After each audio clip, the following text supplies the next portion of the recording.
Les acteurs du privé, chers braves enseignants, braves enseignantes, braves directeurs des études, braves éducateurs, braves correspondants fichés. Demain est la date, sinon le début, des examens de fin d'année. D'accord? Commencer par l'entrée en 6e, le BEPC qui suivra et enfin le baccalauréat. Vous avez reçu des convocations de surveillance. C'est le moment de vous rappeler qu'il faut aller faire son travail en toute responsabilité. Il faut faire son travail en tout, professionnalisme, parce que notre métier, c'est de faire ce travail-là qui va doter notre pays de citoyens honnêtes, des citoyens compétents, ayant obtenu des diplômes par mérite. Soyons professionnels. Oui, la question qui taraude l'esprit, donc au nom du SINAPESI, donc, je vais vous lancer cet appel. De 2 mots, il faut choisir le moindre. J'ai reçu une convocation. Je veux bien aller surveiller. Soit j'y vais parce que j'ai le transport, aller, retour, j'ai de l'argent pour manger, alors j'y vais, je travaille en professionnel. Ou alors je n'ai pas le transport et j'y vais pas. Parce qu'en ne partant pas, probablement, il y aura une demande d'explication ou une sanction. Mais si on n'a pas le transport aussi, qu'on y va et qu'on est tenté de prendre de l'argent, de tricher, là aussi la sanction, elle sera plus humiliante, elle sera plus grave. Alors ce que je recommande à tous les acteurs du privé, si on n'a pas le transport, on n'y va pas. Et alors, on revient, on contacte le syndicat, on contacte le SINAPESI pour dire, tiens, voici ma convocation de surveillance, je n'ai pas pu me rendre parce que cela fait 2 mois que je n'ai pas de salaire.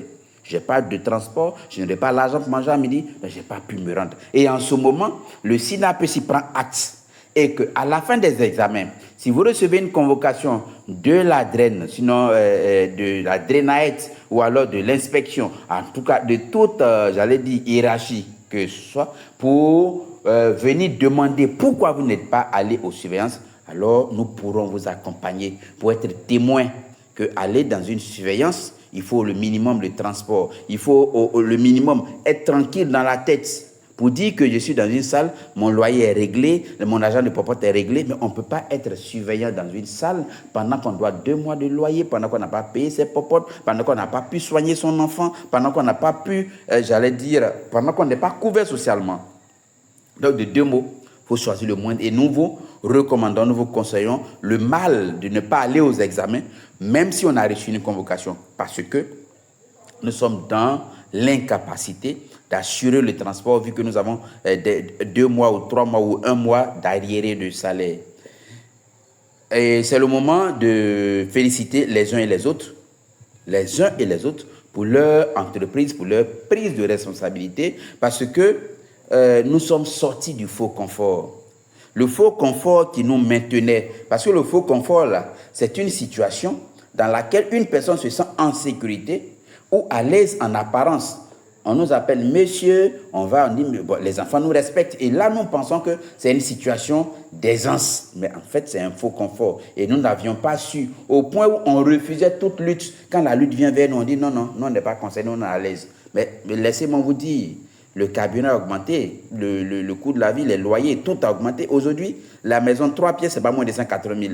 Donc, un enseignant qui reçoit moins de 300 000, ben, c'est un faux confort. C'est véritablement un faux confort et donc il faut se battre. Parce que le travail que nous faisons n'a pas de prix. Même à 1 million, on devait être payé. À 800 000, on devait être payé. Notre travail, un enfant qui naît, qui ne sait même pas écrire A, qui ne sait même pas raisonner, qui ne sait même pas que, j'allais dire n'importe quoi, la France est en Europe, que le Gabon est en Afrique, il ne sait rien, qui ne sait pas que l'économie est en ceci. Et c'est nous.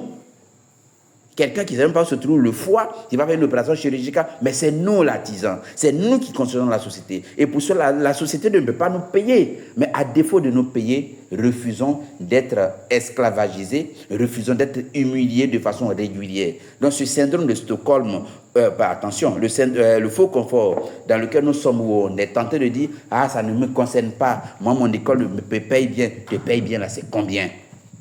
Est-ce que tu arrives à t'en sortir? Tu arrives à te déplacer librement dans ta voiture? Est-ce que tu as déjà acheté un terrain? Est-ce que tu es en pleine construction? Est-ce que tes enfants vont dans les meilleures écoles, toi enseignant?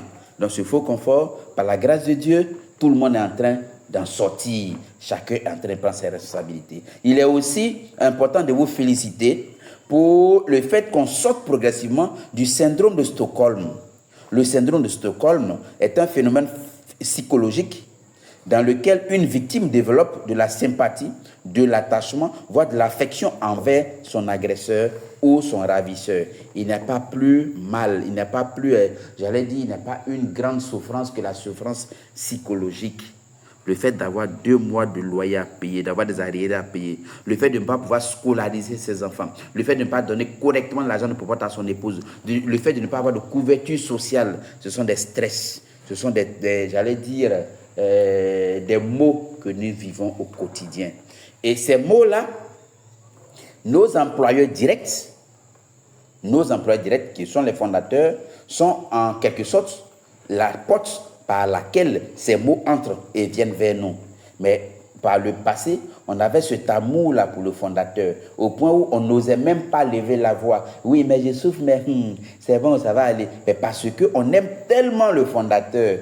Il ne me paye pas, mais ça va aller. On aime tellement le fondateur. Mais il m'a licencié, je laisse moi à Dieu. On aime tellement le fondateur. On voit un mouvement syndical qui va nous aider à sortir. Je ne viens pas à cause de mon fondateur. On aime tellement le fondateur et qu'on refuse toute entreprise qui allait nous permettre de sortir de cette léthargie, de cette situation difficile. Et Dieu merci, nous sommes en train de sortir de ce syndrome de Stockholm-là.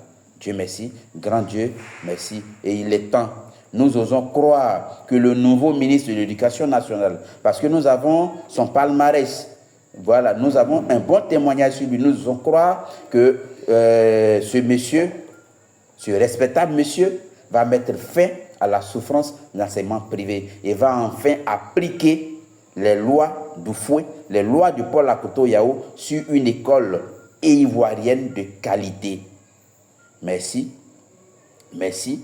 Sortons enfin du syndrome de Stockholm, sortons enfin du faux confort, allons-y aux examens en étant responsable, en étant professionnel. Si on ne peut pas y aller, on n'y va pas. Et puis on nous revient, on remonte l'information au syndicat pour que nous puissions vous accompagner. Que lorsqu'on va vous demander pourquoi vous n'êtes pas allé aux surveillances. Malheureusement, en Afrique, on sait qu'on peut s'envoler sur un balai pour se déplacer. Mais nous, la jeune génération, nous n'avons pas connu cette époque. Donc nous, sans transport, sans salaire, on ne peut pas s'envoler sur balai pour aller surveiller.